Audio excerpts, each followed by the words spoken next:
So there's another interesting retro game that you and I have both played a couple of times together as well, that uses systemic design that's a lot deeper than it looks and a lot better design than it looks. And that's Streets of Rogue. A very fulfilling game when you're playing it. It's a very simple game. It's a very silly game. But, okay, so here's what happens with Streets of Rogue.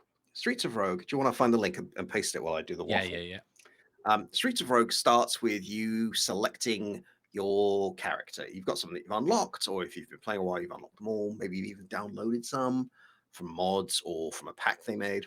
And they're things like the gangster, or the bartender, or the vampire, or the shapeshifter, or the robot, or whatever, right? And they've all got like a gimmick. So some will be very strong, some will be very weak. Some can't use guns. Like Mikey liked to play the jock for a while, who's very, very strong in melee, can't use guns, but can throw people through walls. And their ability is they just keep running in a straight line and destroy the level, apart from if it's a solid brick or a metal wall. But what's interesting is it gives you, like, in order to proceed to the next level, you're given a certain number of quests. Now, you don't have to finish them all, but you're encouraged to do so because they'll level up your character. But these quests are things like go over here and press all the buttons in 30 seconds, or go pick up something from this character, or go kill this person, or go into this place and empty this safe. Yeah. And to unlock some of the characters, you also need to do certain things within the game world. Every character has their own personal quest, and to unlock the character, you have to do certain things, like bribe a certain number of policemen. And what's interesting is how you complete these quests is entirely up to you. So if it's, for example, go and pick up this item from a character, you can walk up to the character and talk to them, assuming you're not something like a zombie where he'll attack on sight. And a zombie has his own fun way of playing. Basically, everyone you kill with a melee thing becomes a zombie. And so you just swamp the level. Which is really annoying for another type of character who doesn't want to fight zombies all day and has stuff to do. But you can go up to the character and, you know, you go up to Mikey and say, hey, you've got the doohickey I want. And he says, well, I'll give it to you for 1,200. And you're like, well, I don't have 1,200, but I guess I can go get it. Or do you? Or do you pull a gun on him and hope he doesn't have a gun?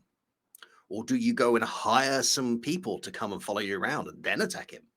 Or do you set fire to the building? Or do you blow it up? Or do you look for a power-up that makes you the size of Godzilla and walk through it? Like, the way there are lots of different approaches. Right. And it has this traditional roguelike thing of, like, it has little syringes in the game that do a different thing every playthrough. Yeah. So sometimes this one might be acid, sometimes it might be. So you could put the syringe into the air vent and see what happens. You can engineer it so that they die. If you're the hacker, you can hack into things and you have a 50% chance of no one noticing you're doing it. One of the things you could do is set a refrigerator to run, where it'll just go in a straight line and break all the walls. So if you wait for him to be in front of his fridge, you could hack his fridge. Like, there's all kinds of ways you could solve it. Yeah. Which led to a situation where Mikey and I were playing. I was a vampire. I could only heal by sucking someone's blood from behind. But if anyone saw me doing it, or if they survived, you know, they'd all chase me. And my quest was I had to track the werewolf down on every level and kill him. Mikey was playing the jock. So Mikey is just hammering through the level, killing werewolves left and right. I can't do my quest. I didn't realize what I was doing. I was like, this is fun. It's great. Did you drink the fountain in NetHack? Rogue and NetHack were great. So the reason they're called roguelikes is back in the 80s, there was an ASCII style game, or ASCII game, which means all the graphics were ASCII characters, right? So letters, numbers, punctuation. And it was turn-based. So every time you did something, the world would tick. So you can sit there and figure out what you're going to do, but if you do nothing, the world doesn't move. All the levels were randomized, all the quests were randomized, all the effects of all the potions were randomized, all the weapons were randomized, and it was unfair. Like, that's just part of it. Like, you're going in to see how well you can do, but you're not expected to survive for long. And it sort of spawned a whole, well, two whole genres of games, and people argue about the definitions a lot. The phrases you'll hear are roguelite and roguelike. And the exact definition of both of these is, I don't know. You humans like But elements of categorizing those, things. because,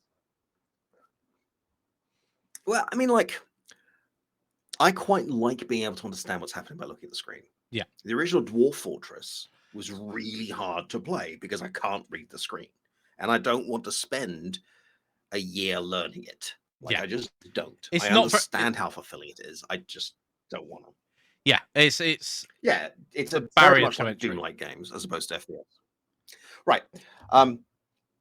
But those kinds of elements make a roguelike. And it's interesting because things like Noita is a roguelike, things like Streets of Rogue is a roguelike. It's in the name, right?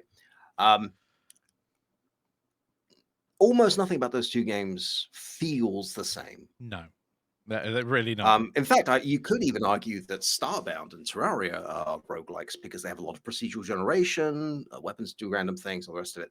But how far you have to apply the definition of the original Rogue is kind of the contention. And people get very annoyed about these contentions. And all I can say to them is, I was a professor, you know.